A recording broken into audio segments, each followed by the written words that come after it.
right, Justin, well, welcome back. We just wrapped up that awesome series on pursuing a better investment experience. And for those of you listening, it really just got Justin and I chatting on, okay, that's great. We just covered what it looks like to actually design a really good investment plan, really good investment experience for pretty much any wealth level, whether you're, just getting started, you've got a couple $1 million. But what about it started getting us on this topic of what about the ultra high net worth, the by definition, 30 plus million or more, and started getting us thinking about the entire spectrum of advice here. We thought it might just be fun to riff a little bit on some of those topics. Like, why, at the end of the day, do you have an advisor from, even the person starting out ultimately all the way up to the ultra high net worth? Is there still a reason to have a team in place that's helping, or does more money solve your problems? The old adage, I think it's more money, more problems, right? Yeah. But at the end of the day, when we got into this, Justin, maybe hit on for me a little bit, we started digesting some of these things, but what were some of the things that came to your mind? Yeah, there are a couple or more than a couple, a handful that are really still applicable, and even in many cases, more important for the ultra high net worth. So you think about things like tax planning. It is arguably important for everybody, but it can be more impactful for the ultra high net worth. The charitable side of things, impact, that is such a unique subject to each client, each person, each individual, and making sure you're optimizing for what's important to you, having those conversations and figuring out the best way to use your wealth that we're talking about here is quite substantial, is used in the best way possible. Does it make sense to set up a foundation? Does it make sense to just use a donor advised fund? Something we've been actually talking about a lot today, even. So that's one other thing. We like to reframe money as a tool, and we want to orient wealth towards making an impact and thinking about things in that lens, as opposed to let's just earn more money for the sake of earning more money.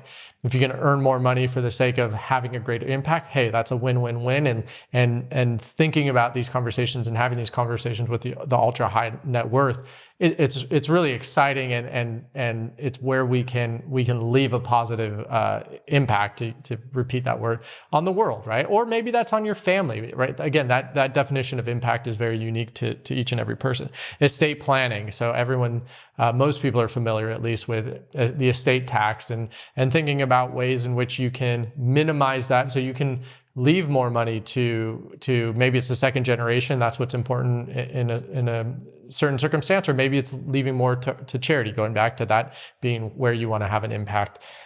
Managing illiquid investments, really, really important topic to think about as well. If something is illiquid, but you have substantial wealth, you know what? At the end of the day, if the liquidity event doesn't happen when you need to spend that money, your wealth doesn't really matter. So thinking through that and being very thoughtful around illiquid assets versus liquid assets. So these are things that are like a private market investment, a venture capital investment, private real estate versus a public stock or a public bond that you can sell within a very relatively short amount of time. I can go into a brokerage account and sell it today, tomorrow, during market hours, right? That's a liquid investment versus an illiquid investment is a piece of real estate, which takes days, maybe months in some cases, to actually turn from that asset into cash. And then kind of wrapping all of this into a single item, it's family governance. How do you effectively have conversations around these different items as a family? How do you set your priorities as a family? Who makes decisions? Is it a collective decision-making process, or is it a singular decision-making process? Again, all of these items are super unique to each and every family, but really, really important for a lasting impact, a lasting legacy, and using wealth or managing or stewarding wealth responsibly.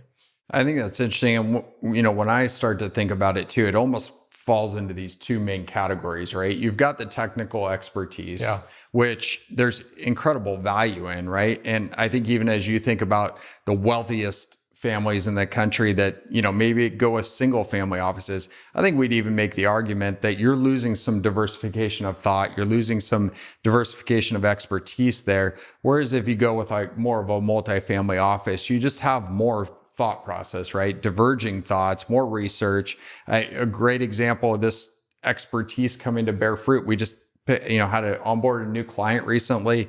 Our tax team takes a fresh look. I would think I've had a pretty good tax team previously, found a $150,000 QBI deduction that wasn't taken. So real money to the bottom line. To say we're, that much better than somebody, I don't know, but we actually asked the questions, more eyes on it, more expertise at the table at the end of the day. You start thinking about those types of things. You think about the execution of the investment strategies. Make sure you're allocated in the proper way, in a tax efficient way, in a cost effective way. These are all the technical expertise that comes to the table. But you kind of married this, which I think we would probably argue might even be more important. Certainly, if you have the goal of a multi-generational family, is the transfer of wealth, right? And that comes down to this family governance concept. And the data tells us, unfortunately, the shirt sleeves is the saying, but wealth just does not transfer. And the reason behind it isn't that you didn't have the technical experts behind it. A lot of times that is the case, but it's more about how do we actually take these learnings? How do we transfer them to the next generation? How are they educated? How do they know how to do this? I mean, we're so passionate about it. We hired somebody to help our advisors to make sure that we're highly competent. It's always been a passion. We've always been good at it, but we hired somebody specifically to help us in this kind of human capital and family leadership type role. But maybe dig into that a little bit. The families that you've seen kind of run across, especially the ultra wealthy, Justin, I mean, how has this played a part? You've seen probably the bad and maybe some of the good. Yeah. It to your point, it is really where we get excited and we feel like we can have a true impact on the world and people that we get to work with. And the experience really does span the good, bad, and ugly, so to speak. And I think that really stems from the fact that it's difficult. It's not easy. And to your point, it's why we've decided to actively invest in tackling it head on, so to speak. Whereas a lot of firms within our industry, the family governance piece, the guidance around next generation education and comfort and bringing them into the conversation is generally an afterthought. And that's one element that leads to some failure sometimes. A lot of examples that you see or experiences that I've run into is this being a topic that really comes to mind kind of too late. I mean, it's never too late. I hate making that statement, but it's a lot harder when a family is, I don't want to say the first generation or even second generation at that point is, knocking on death's door or anything like that, but they're advanced in their career. Maybe they're retired, so to speak. And the next generation already has some lived experience, some life experience. And the older you get, right, you can't teach an old dog new tricks. Even if someone's 20, 30 years old, they have these preconceived notions, and laying that framework for effective wealth transfer, the values around money, whether it's framed as a tool or framed as evil or framed as like, hey, let's just go blow it all, tomorrow. That starts early, and it takes time and thoughtfulness. And the going back to how we get excited about it, the way I think about it is so many of our clients are the best at what they do. That's generally on the field, in the proverbial boardroom or within starting a company, or they've started a company, exited it, and then, still very actively involved in their community. We want to take that same mindset and make sure that bleeds into every single aspect of life. Be high performance in every aspect of life. And this is an important component of that, and really rounding out that experience and maximizing the overall wealth that you have, the tools that you have, and therefore the impact that you can make. I think that's a great way to kind of put that whole thing. And for those that are listening that maybe are looking for an advisor, I would beg you to ask these questions. I think unfortunately we've gone over this before, but our industry model is just not set up for success in this case. And I think it contributes, unfortunately, to the lack of success in transferring wealth. But again, you as the client should be at the center of this whole picture. And unfortunately, we've got, even independent shops now taking private equity money and putting somebody else at the center, right? Or they're just not, they're designed for a lifestyle type practice. They're going to be around until they decide to retire. Maybe there's a succession plan, maybe there's not. But, what happens to your family's wealth is it moves generations. And don't even get me started on the wirehouse models, right?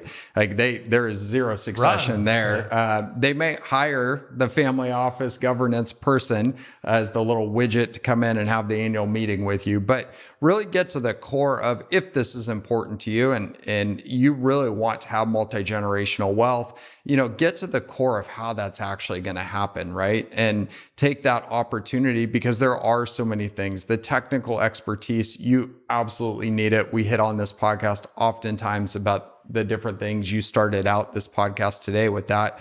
But then moving over to this family governance, kind of family leadership side of things, make sure that you have a team in place that is going to guide you through this process. And make sure that it's a firm that does align with those values of multi-generational wealth. I think that's hugely important. You could tell we're passionate about this. We're going to kick off a little run here, I think, addressing this topic. We'll give you some more tangible things to think about as you're going through this process, really starting to form and shape some of the principles that you want to go off of to help this wealth transfer at some point in the future. So as we do that, we'd love to hear from you. Shoot us a text. As you know, the phone number is 602-704-5574. We'd love to hear what challenges you about this subject, how we can address some of these new topics. And then at some point, we're going to bring on, Ricardo Stewart, our new leader in this subject, and we'll have him share some wisdom with you as well. But until next time, own your wealth, make an impact, and always be a pro.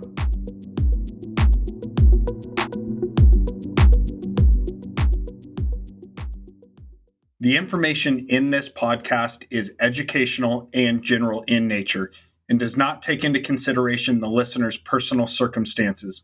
Therefore, it is not intended to be a substitute for specific, individualized financial, legal, or tax advice. To determine which strategies or investments may be suitable for you, consult the appropriate qualified professional prior to making a final decision.